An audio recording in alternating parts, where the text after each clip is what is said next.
Continuing from the last class, today I shall be talking about the law of conservation of energy. This topic is quite important from the chapter of work, energy and power.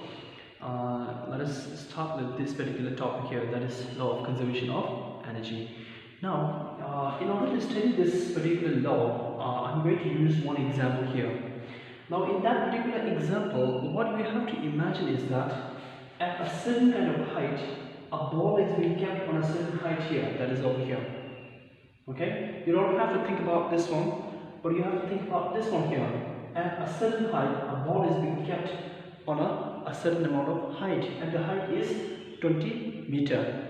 And the mass of the ball is 1 kilogram, and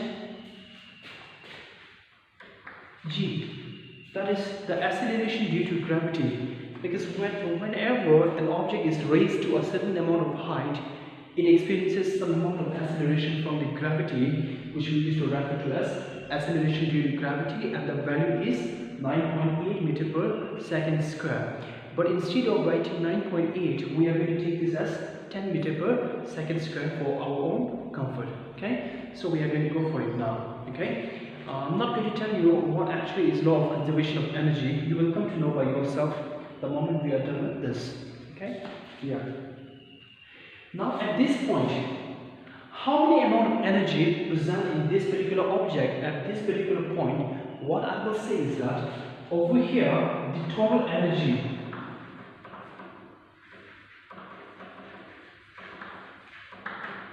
is equal to, how many are there? There are two kinds of energy.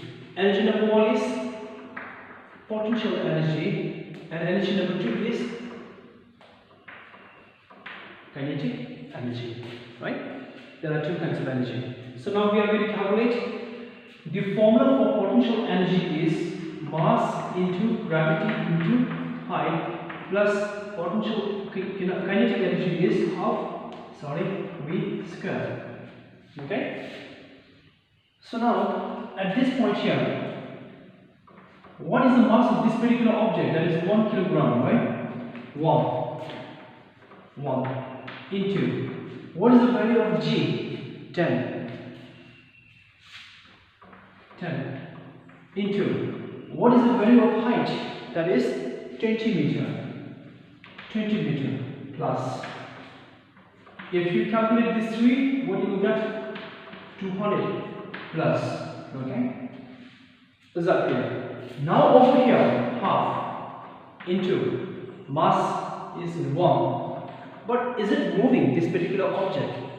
This particular object at this point here, is it moving? No, this is not moving. So we say the velocity is 0 here. Square. Now, anything multiplied by 0 is always 0. So we write here 0. So the total energy is 200 joule. Is that clear? Right? Okay. Now, in the second situation, what we are going to do, we are going to release this ball down. We are going to release this ball down. And it comes to a certain kind of point. Here, this particular point here. This point. Now, at this particular point, we have to find how much energy this particular ball is having. And the distance from the ground to that particular object is 10 meter. Previously it is like 220 meter. Now it has reduced to 10 meter. Now we are again going to find for this how much energy is involved in that. Let's go for it.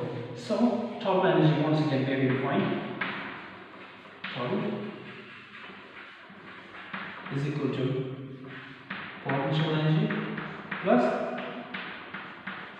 kinetic energy, right? Okay, so how much is potential energy? It is mass into gravity into height plus half mv square. Is that clear? So gravity is 10, height has reduced to 10. Now I'm searching for this one here. 10 plus half into mass is 1 into V square. Now this is the value we have to find.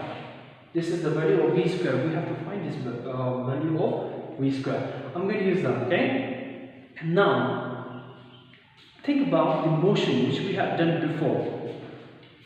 There is an equation v squared minus u squared is equal to 2as.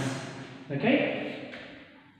Now in this particular formula here, this acceleration will become the acceleration due to gravity, that is g, because this object is present at some height here.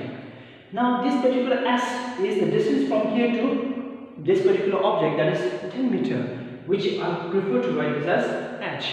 Understand? And since this particular u value of initial velocity is always 0 here, because this we are going to start from this point here. So v square is equal to 2, right? V square is equal to 2 into how much is gravity? 10 into height is 10. So how much we are getting? 200 meters per second. Understand? Now this is becoming pretty easy here.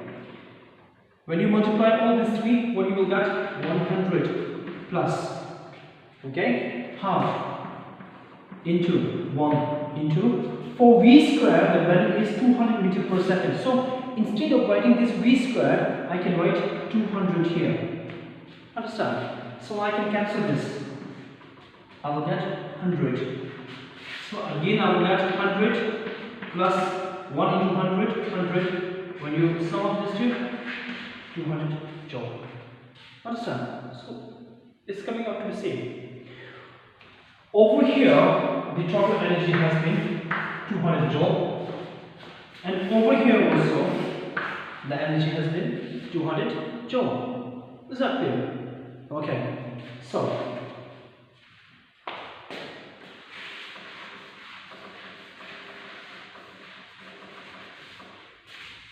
now the third point here.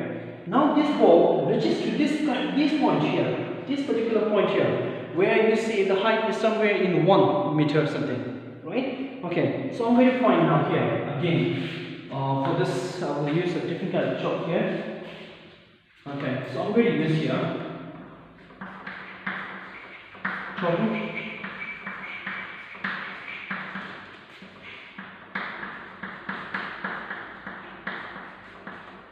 Okay, is that clear? I hope you all are understanding. What I am trying to do over here is that I am trying to take out the total energy possessed by this object over here, and this object when it comes down to a half of the distance over here, and this. So the total energy, even if you find the amount of energy present in this particular object at this point here, or even at this point here, or even at this point here, wherever you try to find out, the energy is always going to come around like 200 joule in this case here. So what does that prove here? When we talk about the total amount of energy present in this ball at rest, or the total amount of energy present in this particular ball at this point of height here, or the total amount of energy present at this point over here, or at rest. So whenever you try to find out the total energy, the energy is always going to be constant. That is 200 joule, 200 joule, and 200 joule. So what does that prove? This says that energy can neither be destroyed or energy can neither be created. Energy is always constant, just like the law of conservation of mass here.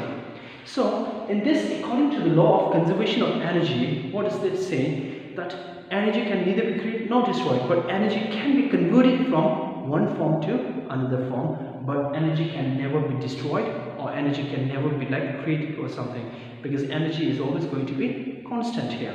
Is that clear? So this is about the law of conservation of mass, which is very important, but they highlight a very important point, that is energy can be converted from one form to another form.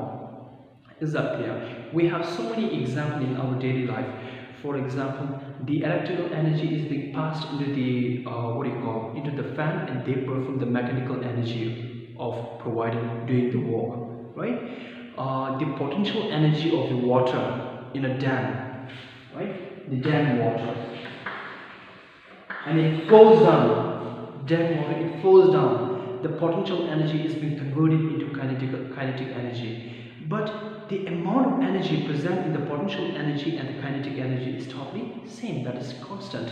This is what the law of conservation of energy is trying to say. Okay.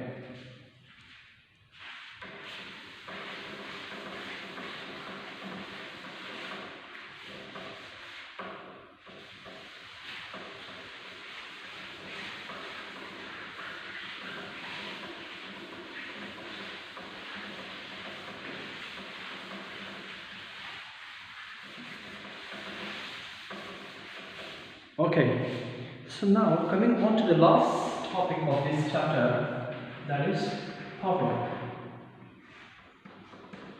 Okay, so now there are two kind of person here,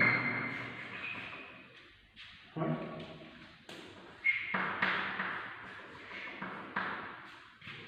And both of them were asked to do some sort of work.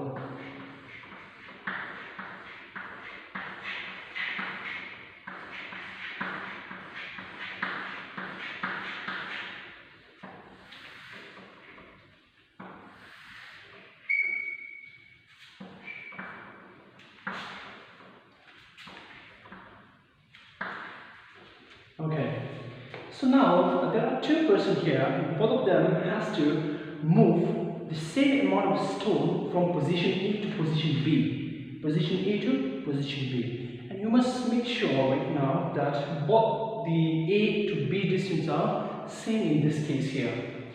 Now in this particular case, let's say this is tangent here, and this is say dolma here. Okay. Now, when they were doing work, Tenzin, in order to finish his work, he was shifting his stone from this position to that position here. And how much time he took? He took like, let's say, 15 seconds. 15 seconds to finish his work. Okay. Now, in the case of Dolma, Dolma was also doing work, and she shifted her stone from this point to that point here. But surprisingly, like Dolma, she's a very energetic woman, and she finishes her work in 10 seconds. Okay, so now when we see the amount of time within which they have done the similar kind of work, we will naturally say that Dolma has more power to do the work. Understand?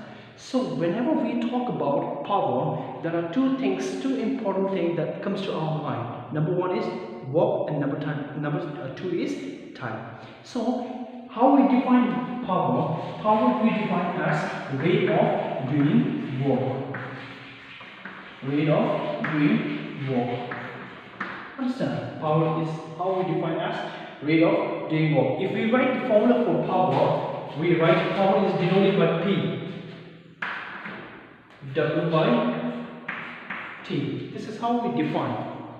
This is referred to as the rate of doing work. How much amount of work he can do, how much amount of work she can do in a particular given interval of time is how we used to define as work. Is that clear? So this is normally when we talk about the work, the unit of the work is always like joule, and the unit of the time is always second. So we also write joule per second is the unit of power, or else there is a universally accepted unit, that is watt.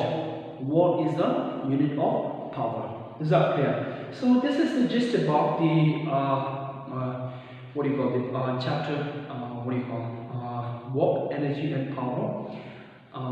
There are so many other things we could learn from this particular chapter, but considering the medium through which we are doing this particular chapter, I am stopping this particular chapter over here, and I hope you all have learned something from this particular chapter. So thank you very much for listening so well, and I shall see you some other day. Thank you all of you.